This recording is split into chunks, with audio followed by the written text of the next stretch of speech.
prima cosa che dobbiamo fare è preparare un buon caffè.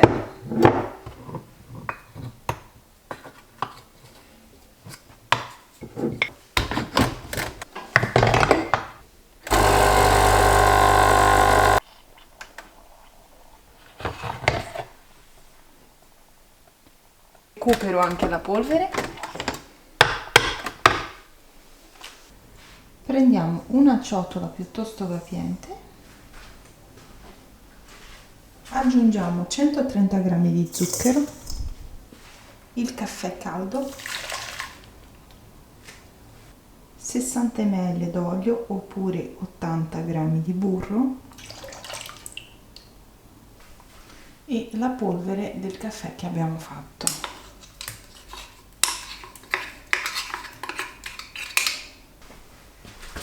Mescoliamo.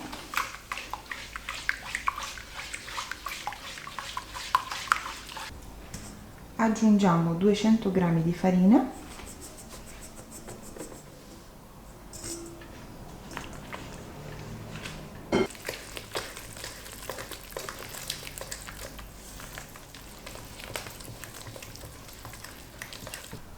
un uovo, mescoliamo ancora.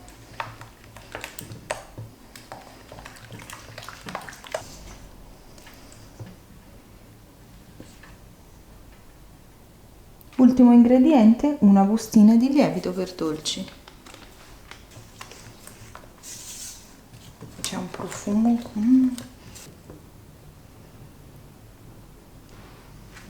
Prendiamo una padella e andremo a foderarla con la carta forno bagnata e strizzata. Io ho tagliato 4 strisce di carta forno.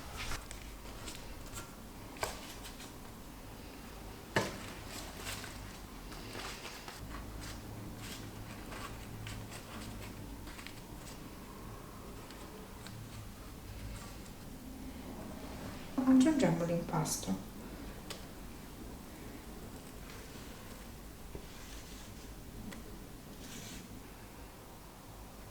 Copriamo bene, ritagliamo l'eccesso di carta e la portiamo sul fornello. Abbassiamo la fiamma al minimo, poggiamo sopra la padella con la torta e facciamo cuocere senza mai aprire per 20 minuti a fiamma molto bassa.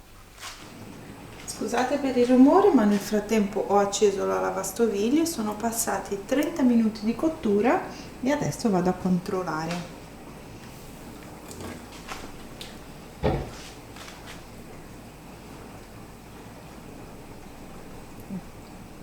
Sufficissima. La lascio giusto qualche minutino senza il coperchio perché non so se riuscite a vedere, ma qui al centro c'è una parte che è meno cotta. Ci vuole veramente un attimo a far asciugare questo pezzettino, si vede dal colore. Come riconoscere che la torta è stata cotta in padella? È semplice, si vede da queste bollicine qua, perché con la cottura in forno rimane bella liscia oppure si forma una crepa, mentre con la cottura in padella per forza si riempie di queste bollicine, un po' come i pancake, no? Faccio la prova a stecchino un po' più da vicino così guardate bene, vedete? Lo spaghetto esce pulito, è sofficissima ragazzi, è buonissima. Cioccolatini, quelli che avete in casa, avanzi di cioccolato, insomma, sono 130 grammi e facciamo sciogliere il cioccolato aggiungendo del caffè caldo.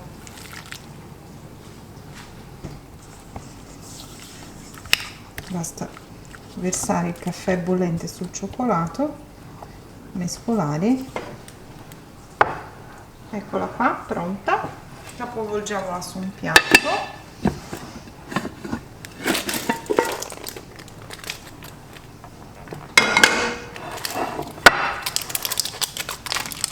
Rimuoviamo la carta forno.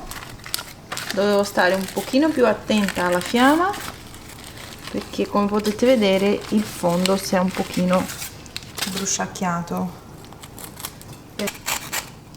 Con un coltello vado a raschiare la parte bruciata in modo da eliminare. Ecco qua, ho tolto tutta la parte bruciacchiaticcia.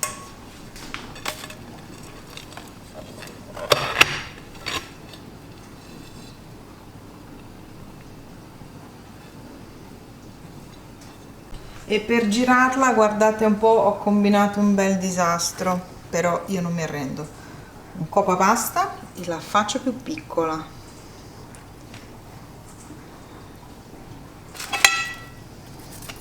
Tagliamo.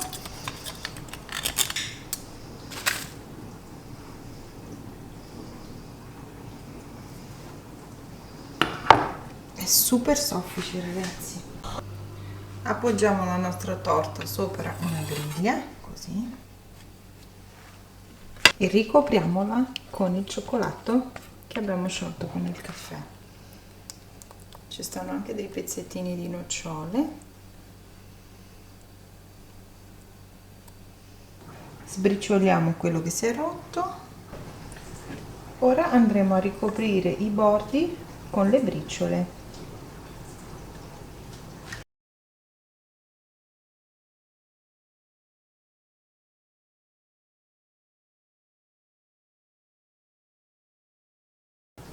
E guardate un po', ricoperta, sembra quasi una torta da pasticceria. Adesso la trasferisco sul piatto.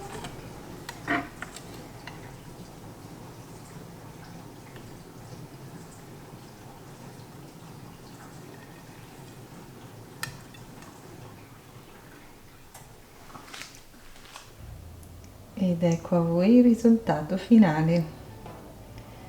Potevo rifare la torta e pubblicarvi il video tutto carino senza farvi vedere quello che è successo?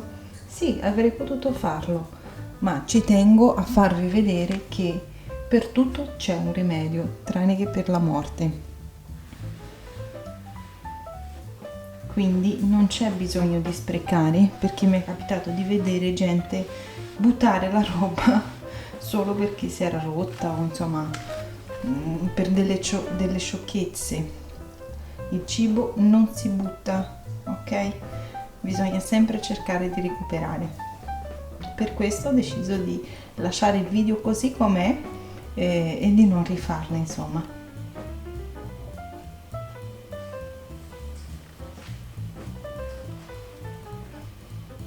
Guardate che meraviglia, ragazzi. Ora la metto su un piatto e la assaggiamo insieme perché non vedo l'ora. Un ciuffetto di pana non me lo leva nessuno.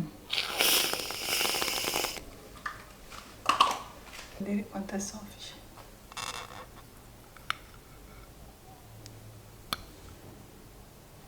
Sbriciola.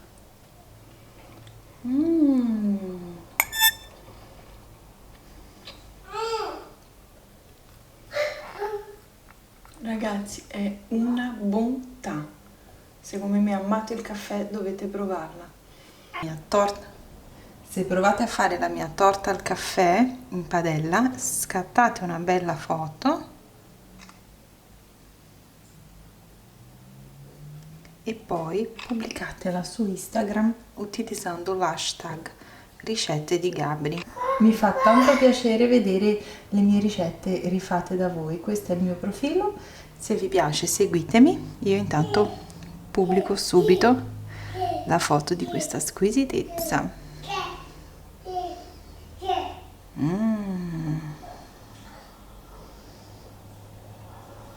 Basta scrivere così: ricette di Gabri. Se il video vi è piaciuto, pollice in su e condividetelo. Ciao ciao e alla prossima ricetta!